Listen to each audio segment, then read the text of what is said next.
Galera, tem uns filmes assim que eu curto, que são filmes que você tem um personagem lá principal, e esse personagem principal vive a sua vida, mas fica meio insatisfeito, está acostumado com a vida, aí acha que a própria vida é meio ruim.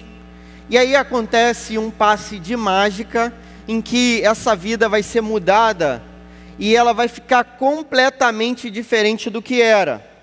E aí o personagem vai viver aquela vida nova, e vai perceber, durante a vida nova, que ele tem saudade, na verdade, da vida antiga. Pô, tem vários filmes que são assim. Não tô recomendando esses filmes não, beleza? Já aviso logo. Cara, vários deles eu assisti há muito tempo atrás. Por favor, tenha paciência comigo. Cara, mas vou falar alguns. Tem um filme que é chamado De Repente 30. É assim, a menina tá lá, beleza, ela tem uns 11 anos, aí ela tá numa festa de uma amiga, ela sofre um bullying lá na festa da amiga, ela, tá com um garoto que é amigo dela, aí empurram ela dentro de um armário lá para dizer que ela vai namorar o garoto tal, aí ela sofre aquele bullying, fica chateada, e aí ela dorme chateada, só que aí quando ela acorda ela tá com 30 anos, não tá mais com 11. O interessante desses filmes, tem um filme chamado Clique também. Já viu esse com a Adam Sandler, que ele tem um controle lá que transforma, acelera e dá pause e sei lá o quê. E a vida dele, né, se transforma depois desse controle. Tem sempre esse passe de mágica. Tem um que a menina troca de papel com a mãe. Já viram esse também? Galera, vocês não tiveram infância não, gente? Que isso? A menina troca de papel com a mãe. Aí, elas brigam. Aí uma fala para a outra assim, você não me entende, queria ver se você estivesse na minha vida, na minha pele, não sei o quê. Aí, quando elas acordam, ela virou a mãe virou ela. O que é maneiro desses filmes é o seguinte, esses filmes mostram que... Tem um outro que... Eu lembrei de outro. Tem um outro filme que se chama Pai de Família, que é assim, o cara ele vive com a família dele, e aí ele está no meio do estresse, uma opção de filho, aquela confusão e tal. Aí ele acorda um dia como se ele nunca tivesse casado com a esposa, tivesse filhos, escolheu outra coisa na vida, né? Só que aí durante aquela vida, né, que parecia ser a maravilhosa, ele sente saudade da família, dos filhos e tal. O interessante desses filmes é que esses filmes mostram pra gente o seguinte, às vezes a gente está acostumado com coisas que são muito boas, e como a gente se acostuma com essas coisas, a gente pode, muitas vezes, cair no engano de achar que uma vida diferente dessa seria maneira. Por que eu estou falando isso? Porque eu estou falando da mensagem do Evangelho. Cara, você já ouviu provavelmente tanto a mensagem de Jesus, a mensagem da cruz, a mensagem do Evangelho. Alguns aqui são filhos de crentes e netos de crentes, e nasceram na igreja, e aí isso é tudo tão normal para você, tão o mesmo para você, e saca só, não é para mim, beleza? Eu não nasci na igreja, eu não nasci num lar cristão, então quando eu com 15 anos ouvi o Evangelho, cara, para mim foi tipo assim, a grande novidade que mudou a minha história realmente, mas talvez você esteja tão acostumado com uma vida boa, que é uma vida dentro das coisas de Deus. Talvez você já tenha ouvido falar tanto da Páscoa. É claro que você sabe que Páscoa não tem nada a ver com coelhinho, com chocolate e tudo mais. Cara, não tem nada contra chocolate. Se você puder, me dá de presente. Me dá um chocolate de presente maneiro. É claro que você sabe. Cara, mas quando você ouve que essa é a história de Jesus que mudou toda a história, quando você presta atenção nas letras que a gente cantou aqui agora, isso pode parecer normal para você. Então, o que eu vou sugerir nessa noite, diferentemente de todas as outras? Eu tenho uma dificuldade também, que eu já prego nesse culto de sexta-feira de Páscoa há anos. Então, dessa vez eu vou fazer diferente. Eu vou dizer o que não é, beleza? Eu vou fazer como esses filmes fazem. O que os filmes mostram pra gente? Eles fazem uma reflexão assim, cara, a vida estava muito boa, beleza? Só que agora a gente vai mostrar uma vida falsa, que não é boa, que você pode até imaginar que seja. E aí você com certeza vai ficar com saudade daquela vida antiga. Se você ouviu o Evangelho e hoje parece mais uma mensagem repetida para você, eu vou tentar contar para você o que seria a nossa vida sem Jesus. O que seria a minha vida sem Jesus? A gente vai ler agora o capítulo 14 do Evangelho de João. Você sabe o que está acontecendo aqui? Se você olhar, João tem mais de 20 capítulos. Vai até o 21.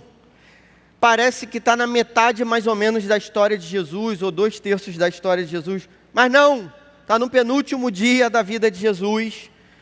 Ele vai ser crucificado. E logo depois dessa conversa que ele tem com os discípulos dele, então o que está rolando, galera? Nesse texto aqui, Jesus já fez tudo o que tinha que fazer, já falou tudo o que tinha que falar, Jesus já fez todos os milagres que faria, Jesus está em Jerusalém, é a cena da última ceia, e agora Jesus vai falar com os seus discípulos, Jesus vai conversar com os seus amigos, aquela cena que a gente viu agora, Jesus falando, olha, dou a vida por vocês, não chamo mais vocês de servos, vocês são meus amigos. Jesus está falando com os discípulos dele, e ele vai falar com os discípulos dele agora, antes de ser crucificado. Beleza? Está ligado na importância desse texto? Jesus vai falar com os seus discípulos antes da crucificação.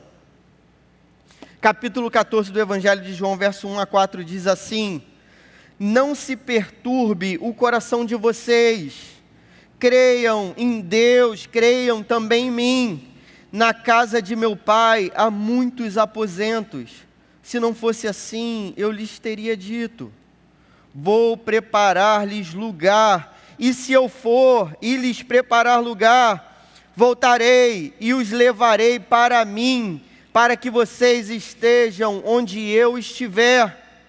Vocês conhecem o caminho para onde eu vou, amém e amém. Jesus está falando para os discípulos dele assim, olha, eu vou morrer, eu vou ser crucificado, no entanto, eu vou preparar morada para vocês, eu vou preparar lugar para vocês, eu vou preparar um lugar para vocês ficarem comigo durante toda a eternidade.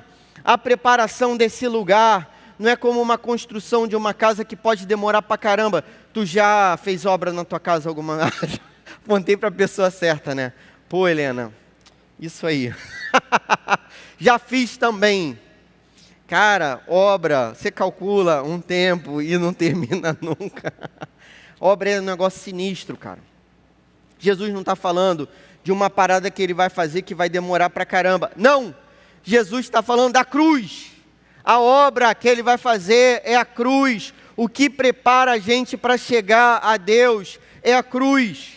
A primeira lição desse texto é a seguinte: se não fosse a cruz de Jesus, não haveria sentido para a vida.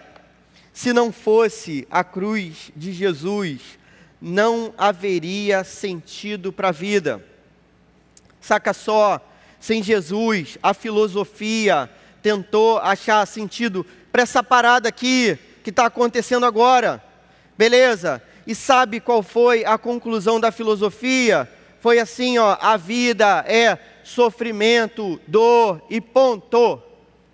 Porque uma hora parece que está tudo bem e de repente as coisas se movem para o sofrimento e parece que nada tem sentido. Para você ter noção, um filósofo no mundo antigo, um cara chamado Heráclito, esse cara vai dizer assim, que o destino das coisas é como uma criança que está na praia de Itacoatiara. Ele não fala praia de Itacoatiara, beleza? Ele é um cara do mundo antigo. Mas é como uma criança que está na praia de Itacoatiara e constrói um castelinho de areia e de repente essa criança dá um bico no castelo de areia e destrói esse castelo. A vida é assim, coisas são construídas e destruídas e parece que nada faz sentido. No entanto, Jesus vai dizer logo na sequência, que é o verso 5 que a gente não leu, Jesus vai responder uma pergunta de Tomé. Tomé vai dizer: Jesus, a gente não sabe para onde você vai. Que história é essa? Jesus fala assim: eu vou para um lugar, vou preparar morada para vocês. E Tomé fala assim: eu não sei para onde você vai, Jesus. Só que ele sabe, Jesus falou que vai para a cruz. Jesus já tinha falado isso várias vezes, mas Tomé não tinha entendido. Jesus fala: você conhece o caminho, eu sou o caminho, a verdade, verso 6, e a vida. Ninguém vem ao Pai senão por mim. Se não fosse a cruz, queridos, olha só, aquele filme Ao Contrário, que mostra a história ruim, se não fosse a cruz de Jesus, isso que a gente vive não teria sentido nenhum. Qual o sentido de você se formar em qualquer coisa e nem saber se vai se formar? Quem garante aqui entre a gente, quem tem coragem de dizer aqui na nossa cara que consegue determinar que vai chegar ao final desse ano? Você estuda em que ano aí na sua escola? Pensa aí você, beleza? Está entrando para a faculdade, você está tentando terminar a faculdade, não é isso? Quem nos garante que no dia 11 de novembro a gente vai estar vivo? Quem garante para a gente que segunda-feira a gente vai acordar? Quem garante isso? Eu já conheci uma menina, cara, que passou para medicina. Eu sou professor, né? Vocês sabem disso? Não sabem, fazendo propaganda aqui sobre... Sou professor de redação para o vestibular. Eu conheci uma menina que passou para medicina. Demorou para passar, estudou para caramba. Você sabe o que é estudar para passar para medicina numa federal? Cara, quem quer aí passar para medicina numa federal? Ah, beleza. Agora, só não sei se é Helena, se é Mariana. É? Helena. Pô, maneiro. A menina estudou, cara, estudou pra caramba para passar para medicina. E vocês acreditam que no segundo ano da faculdade de medicina a menina morreu? Cara, a vida é assim, totalmente imprevisível. Uma menina novinha, todo mundo acreditava que ela seria médica, todo mundo entendia que ela tinha todo o talento para ser, ela poderia ser, mas alguma coisa aconteceu no meio disso tudo e ela veio a morrer. E por outro lado, eu conheci pessoas que construíram muitas coisas. Uma vez eu conversei com um cara, é sério essa história, o cara era arrogante, o cara era um bobalhão. Uma vez eu conversei com um cara, só eu que falo essas coisas, né? Uma vez eu conversei com um cara arrogante. O cara uma vez falou para mim assim: Clóvis, eu não vou falar quanto era, beleza? Mas não sei quantos milhões na conta do banco agora. E tinha mesmo. Falou isso para mim: Clóvis, eu tenho não sei quantos milhões numa conta do banco agora. Uma pessoa que tem não sei quantos milhões na conta do banco, já morreu essa pessoa, cara. Esse cara já morreu, eu fui ao enterro dele, chorei no enterro dele, eu amava aquele cara, pesado do jeito dele, eu gostava daquele cara, era um amigo meu. Olha só que coisa, alguém constrói um império com não sei quantos milhões, uma pessoa sonha em fazer medicina, e a nossa vida tem caminhado para o final de todas as coisas, que é no final de tudo a gente se encontrar com Jesus. Imagine se Jesus dissesse para os seus discípulos assim: olha, o coração de vocês está entristecido, mas vocês têm que chorar ainda mais agora. Por quê? Porque eu não posso fazer nada por vocês, vocês escolheram o mal, vocês escolheram o pecado. Vocês estão entendendo o que a história do Evangelho está trazendo para a gente? Os seres humanos escolheram o mal, a gente escolheu se desviar dos caminhos de Deus, da vontade de Deus, da palavra de Deus, do propósito de Deus. A gente pecou, a gente está separado de Deus. Por mais bom que você seja e eu seja, a gente cometeu muito erro nessa vida. Pô, Clóvis, mas é injusto que eu seja bom e seja condenado. Você não vai ser condenado porque você é bom, não, meu amigo. Você vai ser condenado por aquilo que você fez de errado, como eu serei também. No entanto, Jesus não está dizendo para os seus discípulos assim: fica com o coração perturbado agora, porque você não tem mais esperança para a sua vida. A sua vida é a vida sem sentido de todo mundo, é a vida sem sentido da filosofia, É a vida sem sentido de você correr atrás de uma opção de coisa que você nem sabe se vai concretizar. Não, Jesus diz, não se perturbe o coração de vocês. Creiam em Deus, creiam também em mim. Eu vou preparar um lugar para vocês viverem eternamente do meu lado. Cara, Jesus diz para a gente que há sentido no meio disso tudo. Então, um bobalhão que acha que tem virtude no dinheiro pode se arrepender e ter toda a virtude em Jesus Cristo e viver com Ele eternamente. E muitos foram assim, inclusive os da Bíblia. Lembra de Zaqueu? Zaqueu era um cara que roubava os outros e tinha uma fortuna. E um dia ele encontra Jesus e vê que Jesus é o maior tesouro da vida dele e ele abre mão de tudo. Queridos, o Evangelho nos apresenta a possibilidade de uma vida que faça sentido. Então, por mais que eu tenha uma conta no banco, por mais que eu tenha cartão de crédito, por mais que eu tenha uma carreira, tenha estudado na UF, tenha diploma, sei lá o quê, eu sei que o sentido da minha vida não é nada disso. O sentido da minha vida é eterno. Isso tudo pode ser rasgado, isso tudo vai para o lixo, isso tudo vai passar, vai ser esquecido. Um dia eu serei esquecido. Queridos, eu amava os meus avós, eu já perdi todos eles. Meus filhos não sabem quem são eles. Pessoas que eu amava, agora na memória dos meus filhos, não existem. Você consegue entender que isso é rápido? Há 20 anos atrás, eu vivia com os meus avós e eles significavam tudo para mim. Agora eles já morreram e meus filhos não os conhecem.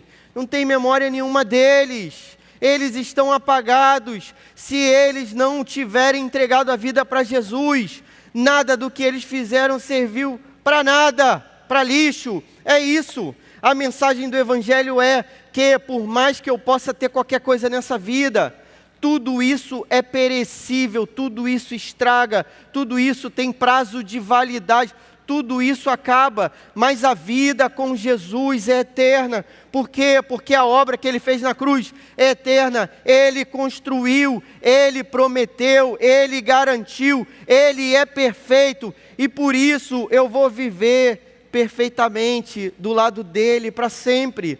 A mensagem da Páscoa, a mensagem da cruz é essa, e essa mensagem é maravilhosa. Segunda lição desse texto: se não fosse a cruz de Jesus, o sofrimento seria eterno. Saca só, Jesus salvou os discípulos vão sofrer logo na sequência. Jesus deu a vida pelos seus discípulos. Você está ligado no que aconteceu naquela cena terrível? Existia uma condenação no Império Romano, que era a condenação da crucificação. A maior escala de dor que você pode imaginar na sua vida estava nesse ritual de crucificação. Maior escala de dor que você pode imaginar na sua vida. Você já sentiu dor alguma vez? Eu já senti algumas vezes, mas nada se compara a isso. Cara, um dia eu dei uma facada na minha mão. Não foi bem uma facada, foi assim, eu bati na faca, só que a faca subiu e cortou minha mão em vez de cortar aquilo que eu achei que ela fosse cortar. E cortou bonito, cortou tendão, cortou nervo profundo, sei lá o que, qualquer coisa. Graças a Deus não perdi meus dedos. Eu senti uma dor terrível. A dor da crucificação era infinitamente maior do que essa. Jesus foi perfurado nos punhos, nos braços e nos pés. Colocaram uma coroa de espinhos nele, Jesus foi cuspido, Jesus foi açoitado.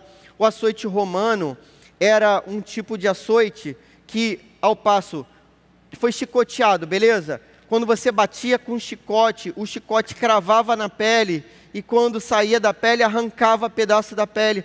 Às vezes, órgãos internos ficavam expostos depois daquela sequência de açoites. O cara que batia no açoite era um cara treinado para bater. Então pensa, cara, não era eu batendo, beleza? Era um soldado romano treinado para bater, o cara era treinado para fazer aquilo, para torturar uma pessoa. Jesus foi despido completamente, tiraram toda a roupa dele, toda a roupa. Aquela imagenzinha lá da igreja católica, ele com um paninho lá, para não mostrar as partes íntimas, é só para não mostrar as partes íntimas mesmo. Porque Jesus ficou totalmente nu, totalmente desarmado, totalmente desnudado, totalmente só. A maior dor no momento da cruz é ele se ver sozinho diante do Pai, ele carregar o nosso pecado, e por isso ele se torna maldição, para que a gente seja considerado bendito diante de Deus. Ele leva a nossa maldição, ele leva o nosso pecado, para que agora a gente seja santo. Essa é a história da crucificação.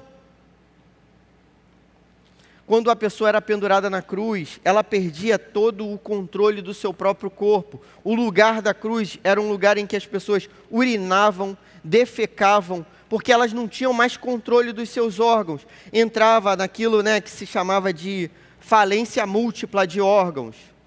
Existia uma pressão para que a pessoa deixasse de respirar, mas continuasse lutando pela vida. E aí você tinha que se apoiar nos seus pés, e os pés dele estavam cravados. Então você revezava a posição da dor. Você apoiava a dor nos pés, e seus pés estavam rasgados. E aí você tirava a dor dos pés, e você ficava sufocado. E aí você parava de respirar. E aí para respirar, você sentia dor nos pés de novo. E isso ia acontecendo, e dava febre. E daqui a pouco, a pessoa já não conseguia nem enxergar aquilo que estava acontecendo. O sofrimento de Jesus é para que a gente não sofra eternamente. Cara, olha que maravilha. Jesus garante para a gente que um dia a dor desse plano aqui vai acabar. Você entende? Toda a dor tem um limite. Um momento, de um segundo para o outro, quando Jesus chamar a gente, acabou. Aqueles que entregaram a vida para Ele, aqueles que confiaram nele, esses vão viver plenamente, em plena alegria do lado de Jesus. A dor vai acabar. A gente não vai ser condenado eternamente. Imagine, queridos, se a gente fosse viver... Você entende o que é a condenação? Olha só, a Bíblia explica aqui no final das contas. Quem creu em Jesus Cristo vai ressuscitar, vai receber um corpo novo, e um corpo sem doença, sem vírus, sem coronavírus, sem dengue, sem nada disso, sem câncer, sem nada. Aqueles que vão ressuscitar com Jesus vão receber um corpo perfeito. Por outro lado, aqueles que não vão permanecer com os seus pecados e com as suas dores. Existiria uma condenação eterna para a gente, existiria uma vida eterna sem Deus para a gente, existiria uma vida eterna de sofrimento sem Deus, de dor sem Deus, de doença sem Deus, de terror sem Deus, aquilo que a Bíblia traduz como lago de fogo e enxofre. No entanto, o que Jesus garante para a gente é algo muito bom. Terceira e última lição: se não fosse a cruz de Jesus, não existiria salvação. Porém, pela cruz de Jesus, há salvação. Agora, não somente a gente vai viver sem dor, mas a gente vai viver alegre, plenamente, do lado de Jesus. A gente vai viver do lado do nosso Senhor, do nosso Salvador, do nosso amigo, do nosso mestre, daquele que deu a vida por nós, daquele que conhece a gente desde antes da gente nascer, daquele que é fiel até o fim, daquele que não nos abandona, daquele que nos ama acima de tudo, a ponto de dar sua própria vida. A gente vai viver do lado dele para sempre. Então, mais do que não ser condenado, é o fato da gente poder viver do lado de Jesus eternamente. Vai acontecer, queridos, uma alegria indizível, Você já viveu algum momento aqui no UP ou num retiro, alguma coisa assim, em que você estava num louvor e esse louvor tomou conta de você de um jeito que você se alegrou diante da presença de Deus, que você sentiu a presença de Deus e que você só queria sentir a presença de Deus para sempre? É isso que vai acontecer no céu. A gente vai viver essa plenitude de alegria e de louvor diante de Deus, só que a gente vai saber que não é como um retiro que tem um final, não é como os momentos da nossa vida que passam, não, agora vai ser para sempre. Nós estaremos do lado dele, daquele que é o amado das nossas almas, sem dor, sem pecado, sem culpa, sem angústia, sabendo que o relógio agora já nem existe mais e por isso ele nunca mais vai parar de girar. Você entende? Tudo nessa vida vai passar, queridos, tudo vai passar. As alegrias são muito passageiras, mas essa aqui que está garantida por Jesus é eterna. Jesus garante para a gente algo muito bom. Ninguém tem isso. Jesus diz que existe um caminho para o céu. Ninguém diz isso. Jesus diz que Ele é o caminho para o céu. O caminho para o céu é uma pessoa que eu conheço, é uma pessoa que deu a vida por mim. O caminho para o céu é Jesus Cristo. Jesus é o caminho, Ele é a verdade no meio desse mundo de enganos, de mentira, de falsidade, de fake news, de sei lá o que. Existe verdade, a verdade é Jesus Cristo. Existe vida no meio de tudo isso. No meio de tanta morte, existe vida. Só que existe uma vida que não cessa. Existe uma vida que é eterna em Jesus Cristo. A mensagem da Páscoa, queridos, é a melhor de todas. Jesus garante para a gente que através do sacrifício dele, a gente pode viver com ele para sempre. Sendo assim, como é que você aplica isso à sua vida? Sendo assim, entregue a sua vida a Jesus hoje. Cara, você já alguma vez entregou a sua vida a Jesus de verdade? De verdade, sem querer ter controle da sua vida, querer que Ele conduza os seus passos? Você já entregou a sua vida a Jesus a ponto de fazer dele algo que ocupe mais o seu tempo do que qualquer outra distração que tenha nessa vida? A ponto de o seu coração pensar em Jesus o tempo todo, e até quando você pensa em outras coisas, você pensa em outras coisas pensando se Jesus se agrada dessas outras coisas. É assim que acontece. Quando eu com 15 anos encontrei a Jesus, cara, tudo que eu queria era Ele, tudo. E é assim agora, 27 anos depois, tudo que eu quero é Ele. Não há nada melhor que Jesus. Não há nada é melhor que Jesus. Nada. Queridos, eu realizei planos e sonhos muito maravilhosos. Me casei, tive filhos maravilhosos. Me formei. Nada se compara a Jesus Cristo. Nada. Não há nada melhor do que Ele. Você já entregou a sua vida a Ele assim, a ponto de percebê-lo como o maior tesouro da sua vida? Se não, hoje é a oportunidade que Ele está te dando. Você entende? Ele trouxe você aqui, sei lá de onde você veio. Ele trouxe você aqui para que você ouvisse essa mensagem e para que você colocasse o seu coração no altar dele. É só você orar. Ele está a uma oração de distância. É só você entregar o seu coração. É só você abrir a sua boca e o seu coração. É só você dizer para Ele: Jesus, eu quero você. Eu não entendo tudo o que está sendo dito agora, não entendo tudo, mas eu quero você. Eu quero ter sentido para a minha vida. Eu quero morar nesse lugar aí que você está falando, Jesus. Eu quero que a cruz tenha sido por mim também. Eu quero ser perdoado. Preciso de perdão, preciso de razão. De repente eu fiz tudo errado nessa vida, mas a cruz de Jesus é muito maior do que qualquer erro. Jesus é plenamente perdoador. Jesus é plenamente amoroso. Jesus está aberto para te abraçar nessa noite. Jesus te chama, Jesus te chama, Jesus está chamando você hoje. Seu coração está aquecido diante de Jesus, seu coração quer Jesus Cristo. Entregue a sua vida a Jesus hoje. Segunda e última aplicação, já que é assim, você que já entregou a sua vida a Jesus, já que é assim que você vai receber essas promessas de Jesus, a vida eterna, cara, você tem que glorificar.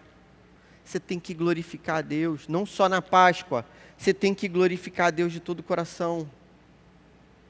Você entende? Agora o que está garantido para você é algo que foi sonhado por muita gente, mas você tem a plena certeza hoje de que Jesus entregou a vida por você. O significado do Evangelho é isso. Eu me lembro de um pastor que perguntou para uma senhora: a senhora entende o Evangelho? O que é o Evangelho? Ela diz: não sei exatamente, mas eu sei que Jesus morreu por mim. É isso. Você precisa entender que foi por você, assim como eu entendo que foi por mim. E que eu tenho toda a certeza de que na cruz Jesus levou os meus pecados. Eu tenho toda a certeza de que eu mesmo não conseguiria salvar minha própria vida. Eu tenho toda a certeza de que sem Ele, essa vida ia permanecer vazia, sem sentido, cheia de dor e sofrimento. Mas agora com Ele, eu tenho a esperança de que eu irei ressuscitar com Ele no último dia e vou viver com Ele para sempre. Entregue a sua vida a Jesus, viva com Ele. Certamente não há nada melhor do que Jesus. Vamos orar? Senhor, eu sei que não há nada melhor do que você, Jesus. Eu sei o que é viver uma vida sem você. E eu sei o que você fez na minha vida, Jesus. Faz isso nessa noite, Jesus. Faz com que os corações se entreguem a você, Jesus. Com que os corações mudem, Senhor. Que os meus irmãos que estão aqui, Pai, aqueles que foram escolhidos por você, deem esse passo de fé nessa noite, entreguem a vida completamente a você, Jesus, para que possam entender o que é realmente a Páscoa, a libertação do pecado, da morte, através do sangue do Cordeiro de Deus que tira os pecados do mundo, através do seu sangue, Jesus. Ajuda essa noite a ficar marcada no nosso coração, a ponto da gente ter uma vida nova, transformada, da gente ter nascido de novo. Que a gente não seja mais carne, mas que a gente seja espírito, que seja assim nessa noite, Jesus. Muda as histórias, Jesus, você pode fazer, Jesus. Em nome de Jesus eu oro, no teu nome, Senhor, amém.